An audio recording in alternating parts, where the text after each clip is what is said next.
రామకథను వినరయ్యా ఇహపర సుఖములను జగే సీతా రామకథను వినరయ్యా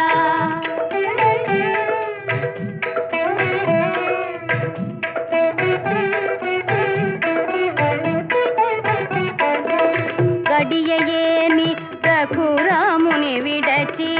గడుపలేని ఆ భూ